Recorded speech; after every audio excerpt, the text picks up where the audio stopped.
Hello મિત્રો, જય શ્રી કૃષ્ણ. મારી હોમ કુકિંગ રસોઈની ચેનલમાં તમારું સ્વાગત છે. ચેનલ પર નવા હોવ તો જરૂરથી ચેનલ સબસ્ક્રાઈબ કરજો, જેથી મારા દરેક વિડીયોનું નોટિફિકેશન તમારા સુધી પહોંચશે.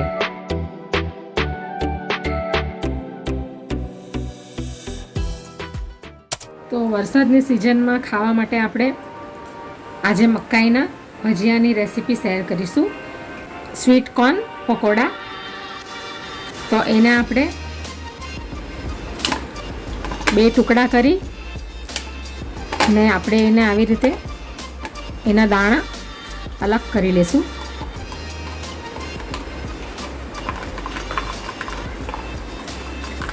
આ રીતે આપણે એના બધા દાણાને કાઢી લેશું. તમારે અડધી મકાઈને આખી રવા દેવી હોય તો આખી રવા દેવી, ને અડધીને ક્રશ કરી લેવી હોય મિક્સીમાં તો ક્રશ કરી લેવી.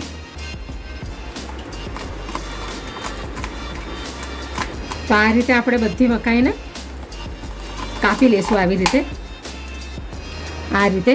અને તમારે પકોડા બનાવવા માટે આટલી તમારે એને સાબુત રાખવી હોય તો રાખી શકો, અને આટલીને ક્રશ કરી શકો, અને બધી આખી રાખશો તો પણ સરસ પકોડા બનશે. હવે આપણે મકાઈને એક બાઉલમાં કાઢી લઈએ.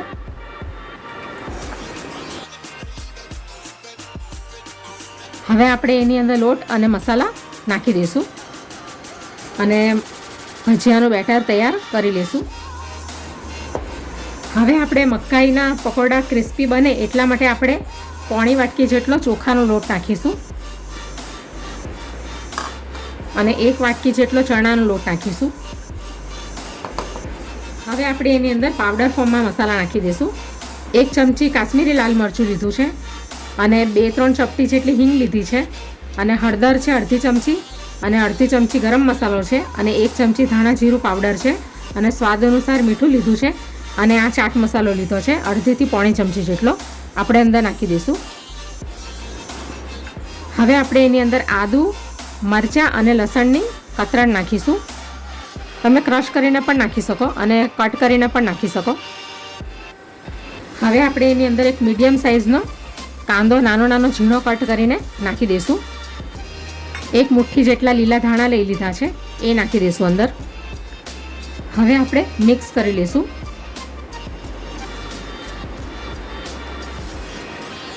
થોડુંક અંદર પાણી નાખીશું. આપણે થોડું પાણી નાખીશું અને એનું બેટર એટલે કે ભજીયાનું બેટર આપણે તૈયાર કરી લઈશું આ રીતે. તમે મકાઈને મિક્સીમાં ક્રશ કરીને તમે નાખો તો ત્યારે તમારે એની અંદર પાણીની જરૂર નહીં પડે તમને, પણ આવી રીતે આખી મકાઈ આપણે બેટર બનાવીશું આખી મકાઈનું તો પાણી અંદર થોડું નાખવું પડશે.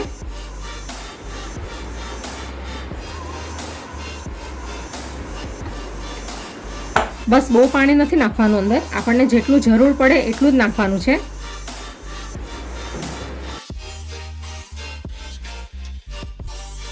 આપણે એકદમ ક્રિસ્પી મકાઈના ભજીયા બનાવવાના છીએ એટલે અંદર વધારે પાણી નહીં નાખીશું. કાંદાના ભજીયા પણ તમારે બનાવવા હોય તો એની અંદર જે કાંદાનું પાણી રિલીઝ થાય છે ને એમાં જ તમારે લોટ નાખીને એનું બેટર તૈયાર કરવાનું, તો સરસ ક્રિસ્પી એવા કાંદાના ભજીયા તૈયાર થઈ જશે.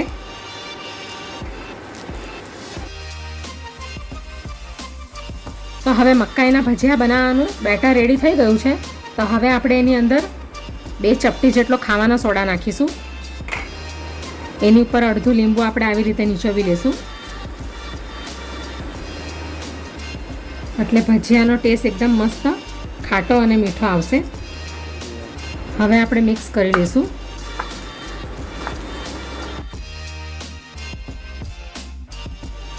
તો હવે ભજીયાનું બેટર પરફેક્ટ રેડી થઈ ગયું છે. આ રીતના આપણે ભજીયા એના પાડીશું આ રીતના. તો હવે તેલ ગરમ થઈ ગયું છે, તો હવે આપણે ભજીયા બનાવવાનું ચાલુ કરીએ. આપણે મીડિયમ ફ્લેમ પર ભજીયા એના બનાવીશું.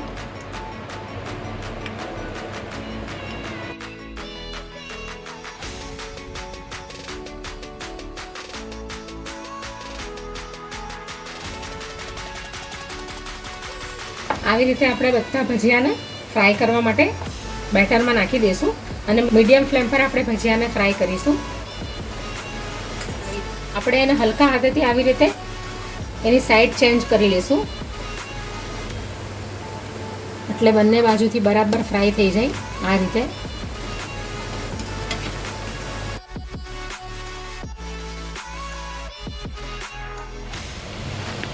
તો હવે ગોલ્ડન બ્રાઉન થઈ ગયા છે. તો હવે આપણે ભજીયાને કાઢી લઈશું ટીશ્યુ પેપરવાળી ડીશમાં. તો હવે મકાઈના ભજીયા ફ્રાય થઈ ગયા છે. તો હવે આપણે એને એક બાઉલમાં કાઢી લઈશું. બાઉલમાં આપણે ટીશ્યુ પેપરને પાથરશું એટલે એક્સ્ટ્રા ઓઇલ એનું નીકળી જાય.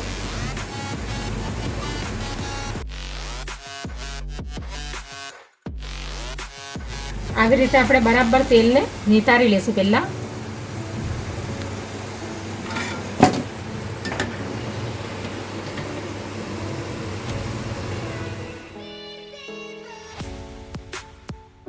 તો આવી જ રીતે આપણે બધા ભજીયાને બનાવી લઈશું.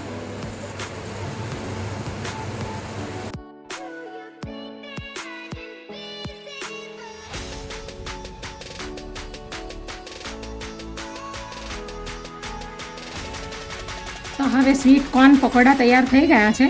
મકાઈના ભજીયા ગરમા ગરમ આપણે એને સર્વ કરીશું.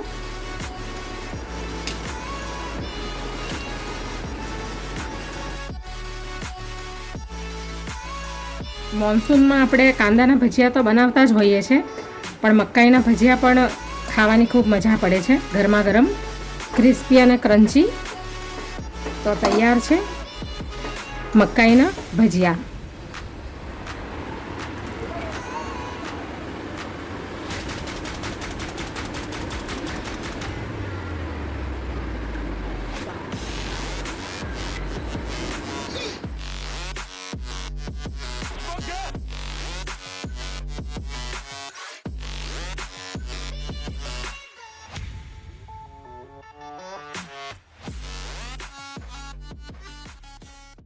Audio Jungle.